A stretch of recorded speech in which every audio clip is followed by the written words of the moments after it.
Salaam. I started wrestling when I would say 17 or 16, probably 16. Sophomore year in high school? Yes, sir. What got you into the sport of wrestling? Uh, First it was my brother. Well, when I first moved up here, I was just planning to work because it was so easy to get a job. Like where I was from, Alabama, I couldn't got a job at 16 years old. It's so small. They only giving jobs to like 18-year-olds and grown people. So when I came up here, I was just planning on working. But my brother went out to the wrestling team and he told me, he was like, bro, you should come wrestle. I was like, I don't know. But I ended up trying it. When I ended up trying it, it's like, I don't know, it's like, it was just a good feeling. I like doing it. So we didn't have that many days of practice before the actual first match. And I think it was against Linden. And I went out there and I pinned him in the quick. And I liked it. I was like, oh, this is what's up. I like doing this. So I stuck with it.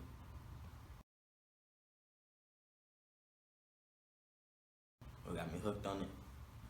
What got me hooked on wrestling? It was probably like the feeling I get from winning each match. And then like when I use a new move that I just learned from practice, that was a good feeling. Yeah, so that's probably what made me fall in love with it.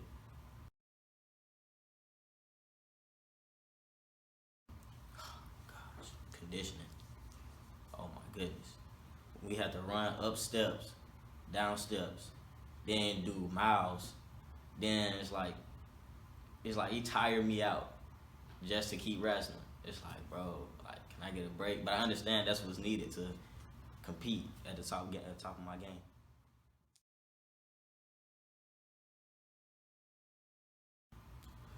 It's not that good. It's like we practice in the open gym with the basketball team. It's like can't really focus, and we really don't break a sweat because it's cold. It's like open. It's not really that good. So you don't have a dedicated wrestling room? No, sir. So you're rolling out mats every single time you wrestle? Every day. And then you got to roll them up at the end of practice? Yes, sir. After you get done? Every day. No one wants to do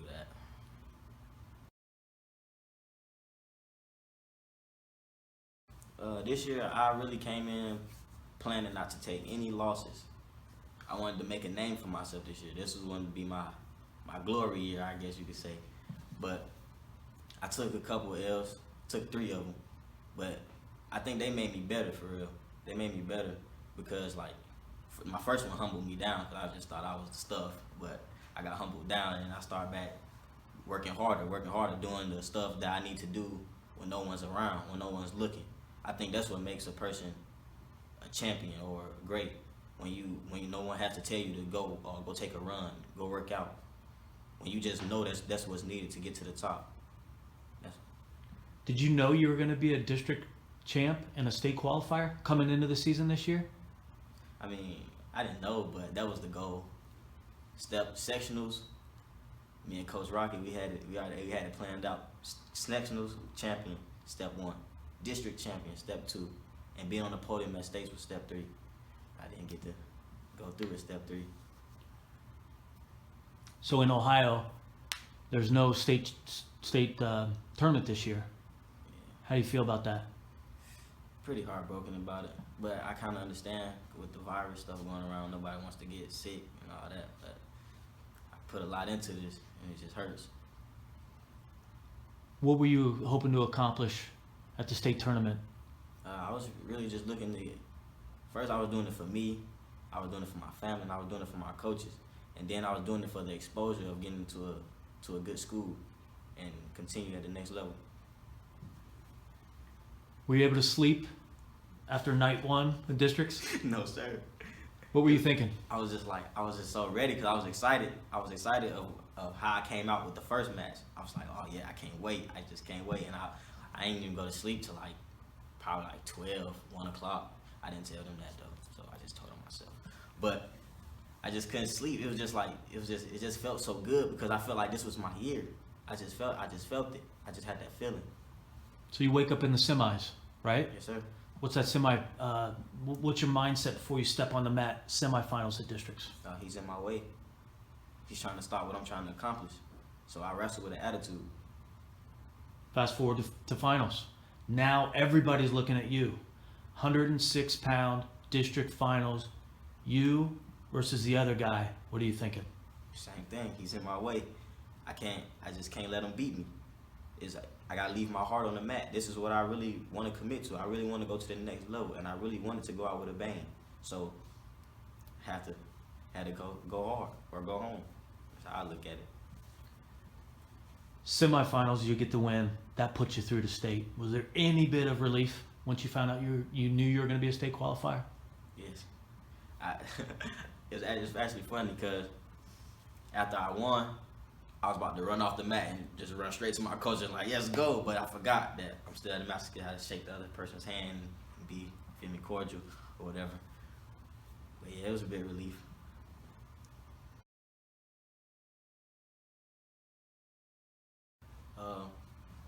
First, it was really just because I've always been stronger than people in my weight class, so it's just like I used to just muscle people all the time. And then when I got to a higher level, like at sectionals, I seen like people who had actually had technique. They don't care if you're stronger than them. They gonna use their technique and they beat you. So I just stayed on it, trying to get the technique part down pat.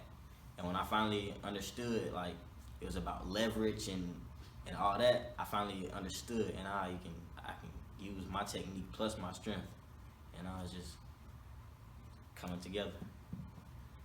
Is there a point in time where you remember it coming together, or did it come together over time?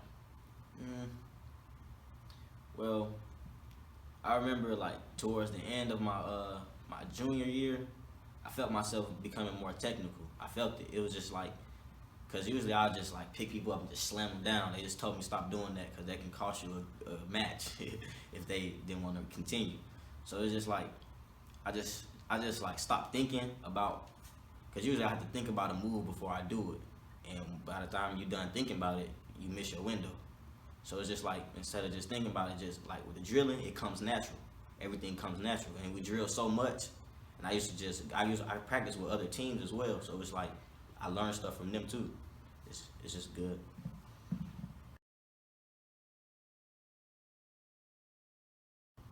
Sometimes I talk to myself. That's what I do before a match. I tell myself like, "You put in all this work," or I just give myself motivational talks, because I understand the lack in the mental part. Because last year, my second year wrestling, I was in districts, and my coaches can tell you after because I used to tell myself I was never going to get pinned, never, and I ended up getting pinned my second match after I just tech fought somebody in the first rounds of districts, and I got pinned, and it just threw me off. I was like, dang, I got pinned, so I was out of it mentally, and they was talking, and they'll tell me now, they was like, we seen it in your face that you didn't want to do it no more. So I know a lot about getting the mental part as well as physical. The other thing about wrestling is people think of it as an individual sport. But talk to me a little bit about maybe some of the challenges you have as a team and how you feel wrestling is a team sport as well. I feel this is a team sport, like, because some people may not have like the drive as you have. So sometimes you have to push your teammates to get them to get up to the level you feel they should be at. Like when I first started, it's like when stuff got too hard, I just be like, man, I ain't finna keep doing this. But it's the more I got into it, it's like I gotta do it because this is what's needed. So like I try to get my teammates to understand, like this is what you need to be good. So if you've got friends that aren't wrestlers, Yes, sir.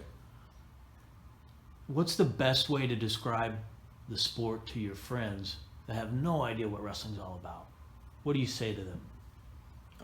I say it's fighting without punching, and scratching and stuff. That's all I say. Because how many fights, don't end up on the ground, don't turn into a wrestling match. That's all. What kind of advice would you give to one of your friends that says, hey, I want to try that next year? I would just tell them, I would just say, just stay committed to it. Because it's all about the commitment and dedication. If you plan to put your all into it, then you will be better. Because what my coaches always told me, and I'm a strong believer in this, you get out what you put in. And I've seen it. I've seen it.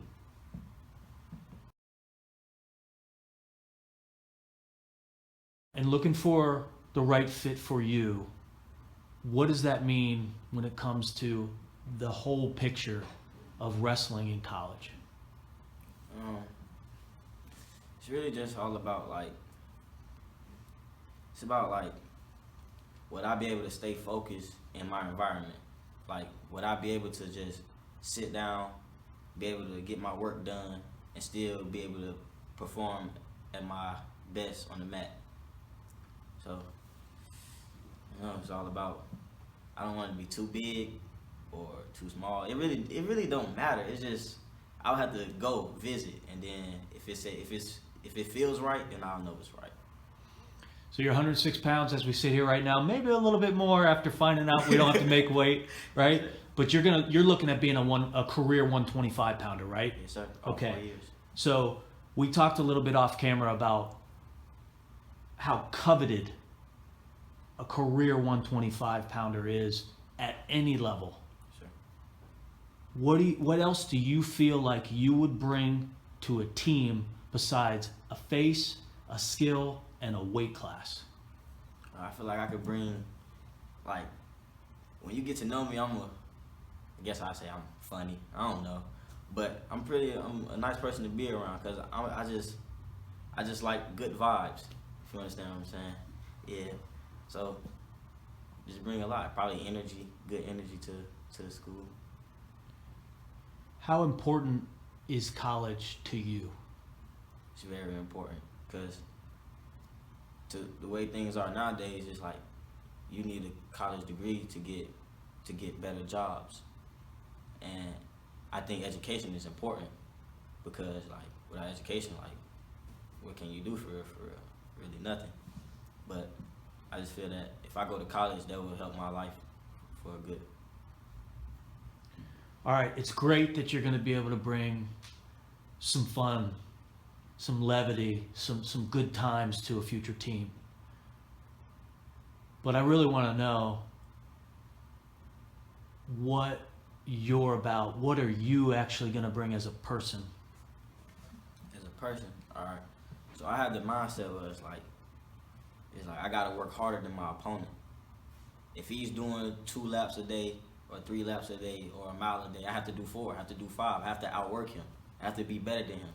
And I think I could bring some leadership to the team because I was the leader of my team for a year or 2, and they did what I did. If I work hard, they was working hard, and that's kind of a good feeling to know that you're bringing other people into good with you. And I refuse to go back to where I used to, from where I came from. There's no way. So you're the one that's rolling out mats. Yeah, I started, and then they follow up. You're not sitting on the sideline going, "I'm a state I'm a district champ. I'm a sectional champ, district champ, state qualifier. You guys go over there and you do that while I sit over here." No, sir. That's not. I don't think that's what the district, the state qualifier would do. I think the state qualifier is the one who's the one pushing the mats out, and then the other people come follow and say, "Oh, that's what he do."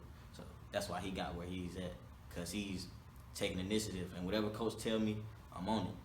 Go take the team for a run. We run. No playing around. When it's time to wrestle, it's time to wrestle. It's serious. Off the mat, I probably look goofy, but you know. How would you describe your leadership style? How do the kids around you look at you? I mean, some I guess they look up to me. People have told me that they look up to me, but I don't think I'm just like how to put it. Just come out and just be like, "Oh, I'm the leader, so you follow me." I rather lead by my actions, like without saying it. I don't have to say I'm the leader. I can just, you can tell by what I do, I'm most likely the leader of the squad. All right, tell me about your work ethic. My work ethic. I feel that nobody's gonna outwork me, because on the mat you have to have that animal instinct, that dog mentality, and I feel like I have that. I'm ready for that, especially at the next level. I feel that when I watch it, I see everybody. It's just everybody's an animal. Everybody's an animal. So I feel like I can bang with some of the best though. Are you willing to pay your dues? Are you willing to sit behind somebody that might be better than you? Yeah, if that's what it comes to. But I feel like that that probably won't happen. Coming up, before you were a wrestler, what was your life like? What was your lifestyle like? And how did wrestling change that? I just used to do a lot of things that that I'm not proud of, or that I look down upon now. Like I wouldn't dare go back to it now. And wrestling it just brought me out of that. It made me change in so many ways that people wouldn't understand. It's just like it's good. It was good to get into this sport. Like it taught me discipline and like staying focused was really it. Staying focused because I knew what I wanted out of life after I did what I did. I knew what I wanted when I got exposed to different things, being in different environments. I seen like what I used to do wasn't it's not gonna get me anywhere. So it's like now it's either now or never. Change now or never. It just helped me change now. You think it's fair to say that wrestling is more than a sport? Yes. And that it was able to show you that you had the potential inside of you that you weren't willing to give yourself credit for? Yes, sir. It's like it brought things out that I didn't even know I had. I didn't even know I was this good at wrestling. I didn't know. I still don't think I'm that good right now, but I feel I have confidence. So we're here talking about getting word out that you want to wrestle at the next level. Yes, sir. But if wrestling was taken away from you, if something happened to where you couldn't wrestle another day in your life, what do you have from the sport that you could take and wake up tomorrow and build on? Determination and that drive just to never give up. Because on the mat, if I'm down by a point or two,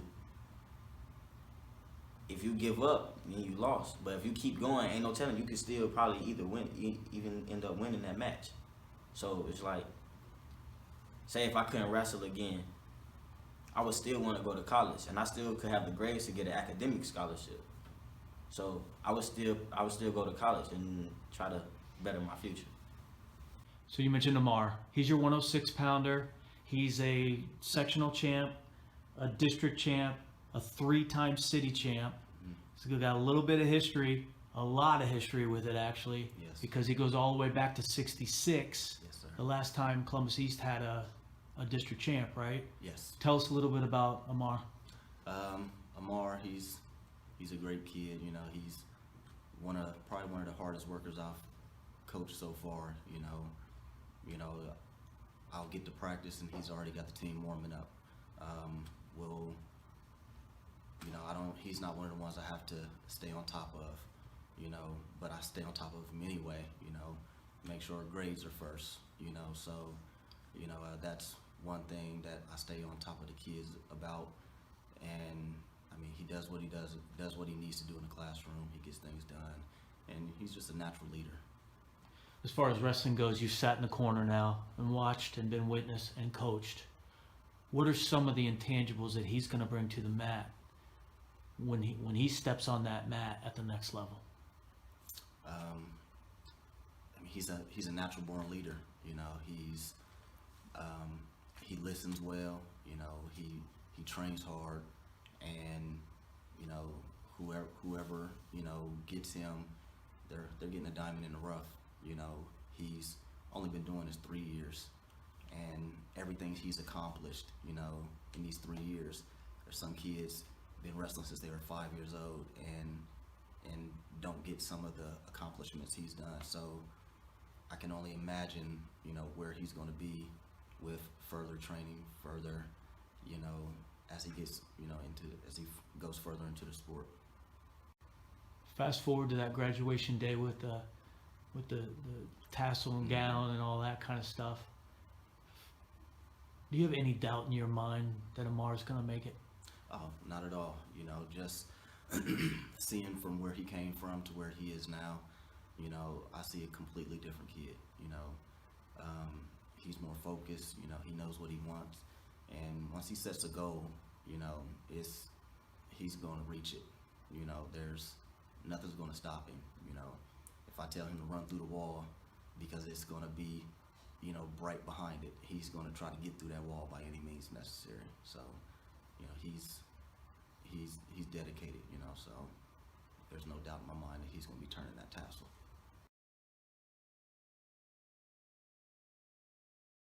Probably say it used to be first starting. It was the outside single. I used to sweep, and then boom, just take it away. Then it turned into the crossover. I got that from him from Coach Rock. I stole his move, made it better. And now it's just pure doubles. Now it's doubles.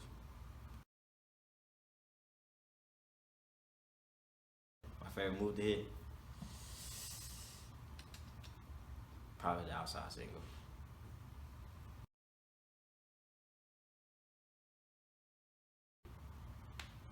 Probably not a celebrity, but it'd be Nick Sirianno from Rutgers. I like how he wrestles, like intense. I like that.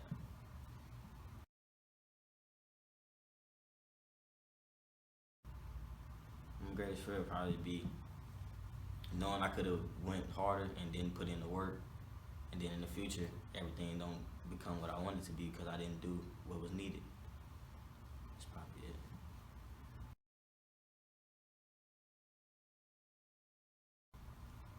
I like to play games, video games sometimes. Yeah, that's kind of fun. Like Grand Theft Auto or 2K, Madden or something. Probably Black Ops.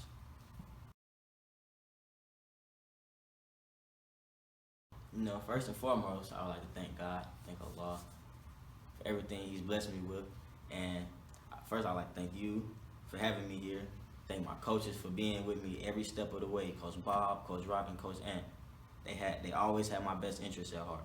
I'd like to thank my mom for supporting me, my grandparents, and I can't forget my baby Anaya. That's it.